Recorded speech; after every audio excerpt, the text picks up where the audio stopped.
जय एकविराई. महाराष्ट्रातील असंख्य भाविकांचे श्रद्धास्थान असणारी, नवसाला पावणारी, आगरी कोळ्यांचे आराध्य दैवत असणारी देवी म्हणून एकविरा देवीला हिंदू समाजात एक वेगळेच स्थान आहे. मित्रांनो, आजच्या व्हिडिओमध्ये आपण एकविरा आईची थोडक्यात माहिती जाणून घेणार आहोत. माहिती जाणून घेण्याच्या अगोदरच तुम्ही या व्हिडिओला लाईक केले असेलच अशी माझी खात्री आहे. पुणे मुंबई या महानगराच्या मध्यभागी वसलेल्या कार्ला डोंगरावर एकविरा आई बसली आहे. इसवी सन 1866मध्ये या मंदिराचा जीर्णोद्धार करण्यात आला आहे. लोणावल्यापासून 11 किलोमीटर अंतरावर देवीचे स्थान आहे. एकविरा आईच्या उत्पत्तीची एक कथा आहे. आदित्यने तप करून भगवान शंकरांना प्रसन्न केले. तेव्हा शंकरांनी आदित्यला वर दिला की तुझा जन्म भूतलावर इक्ष्वाकू वंशातील रेणुराजाच्या घरी होईल. त्यावेळी तुझे मूळ नाव रेणुका असेल. त्यावेळी तुला 5 पुत्र होतील. त्यांपैकी एक पुत्र महावीर असेल. त्याच्या पराक्रमामुळेच तू एकविरा म्हणून ओळखली जाशील. या देवीला एकविरा नाव भगवान शंकरांनीच देऊन ठेवले आहे. एकविरा आईच्या मंदिराबद्दल सुद्धा एक पौराणिक कथा आहे. हे मंदिर पांडवांनी त्यांच्या वनवासाच्या कालावधीत बांधले होते. एकदा पांडव या पवित्र ठिकाणी आले असताना त्यांच्यासमोर प्रत्यक्ष एकविरा आई प्रकट झाली. तिने त्यांना येथेच मंदिर बांधण्याचे आदेश दिले. तिने पांडवांची परीक्षा पाहण्यासाठी एक अटी घातली होती की माझे मंदिर एका रात्रीत बांधले गेले पाहिजे. त्याप्रमाणे पांडवांनी हे मंदिर एका रात्रीत बांधून दाखवले. त्यामुळे त्यांची ही भक्ती पाहून देवी प्रसन्न झाली आणि वनवासानंतरच्या त्यांच्या 1 वर्षाच्या अज्ञातवासात त्यांना कोणीही ओळखू शकणार नाही असा वर देवीने पांडवांना दिला. एकविरा आईचे मंदिर कार्ल्या डोंगरावर आहे. मंदिरात जाण्यासाठी बऱ्याच पायऱ्या चढाव्या लागतात. एकविरा आईचे हे मंदिर आजूबाजूच्या पुरातत्व विभागाद्वारे संरक्षित असलेल्या कार्ले लेण्यांनी वेढलेलं आहे. आई एकविरेचे स्थान कार्ला गडावर स्वयंभू असून अतिशय प्राचीन आहे. आईची मूर्ती स्वयंभू तांदला दगडात प्रगटलेली शेंदूर चर्चित आहे. एकविरा आईचे डोले मिन्यापासून बनवलेले आहे. आईचे रूप पाहून मनाला नेहमीच प्रसन्नता भेटते.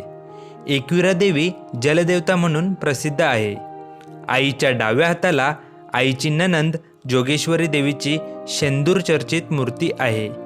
येथे वर्षभर आईचे भक्त दर्शनाला येत असतात आणि सर्वात जास्त भाविक चैत्र, नवरात्र आणि नवरात्रीत या ठिकाणी दर्शनाला येतात. या डोंगराच्या अर्ध्यावरच देवीच्या पवित्र पादुकांचे मंदिर आहे. येथे दर्शन घेऊनच भाविक वरती देवीच्या मंदिरात जातात. एकविरा आईला वेहरे गावाची यमाई, अंबामाता किंवा परशुराम माता रेणुका असेही म्हटले जाते. एकविरा आई महाराष्ट्रात विशेषतः मुंबई, ठाणे, रायगड, कोकण भागातील कोळी, आगरी, माली, कुणबी, सोनार, पाठारे, पाचकलशी अशी अनेक समाजांची कुलस्वामिनी असून श्रद्धास्थानी आहे. नवसाला पावणारी देवी म्हणून एकविरा आईची ख्याती आहे. कोणत्याही शुभ कार्याला सुरुवात करण्याआधी एकविरा आईचा आशीर्वाद घेण्याची प्रथा आहे. लग्न असो व मंगल कार्य, आगरी कोळी बांधव सर्वात आधी एकविरा आईला आमंत्रण देतात. अगदी मासेमारीचा मोसम सुरू होण्याआधी एकविरा आईची आराधना केली जाते. नवस पूर्ण झाल्यावर तिचा नवस फेडण्यासाठी कोंबडा कापण्याची प्रथा आजही आगरी कोळी समाजात आहे. देवीकडे चमत्कारिक शक्ती आहे अशी भक्तांची मान्यता आहे. भक्तांच्या मनातील प्रत्येक इच्छाही देवी पूर्ण करतेच. चैत्र आणि अश्विन या 2 महिन्यात देवीची यात्रा भरते. या दोन्ही यात्रांना कोकणातील कोळी बांधवांसह राज्यातील लाखो भाविक देवीच्या दर्शनास व नवस फेडण्यासाठी येतात. देवीची ओटी भरतात, देवीला प्रार्थना करतात. चैत्र महिन्यातील पालखी सोहळा ही भाविकांसाठी एक मोठी पर्वणीच असते.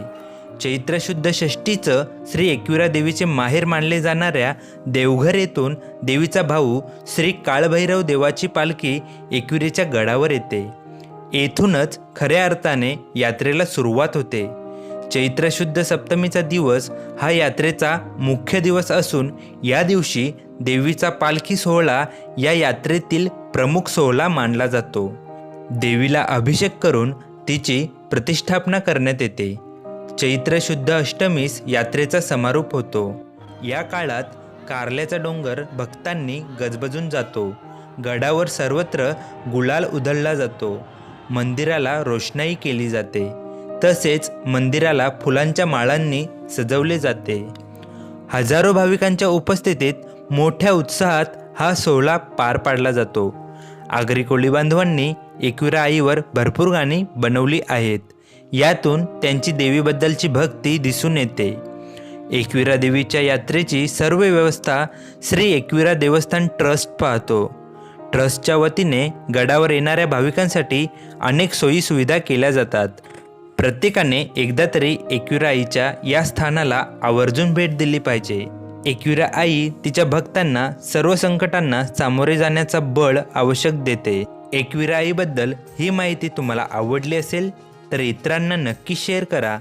आणि तुम्ही एकविरा आईच्या दर्शनाला गेले की नाही हे कमेंट बॉक्समध्ये नक्की सांगा. आणि व्हिडिओ आवडले असेल तर व्हिडिओला नक्कीच लाईक करा. जय एकविरा आई.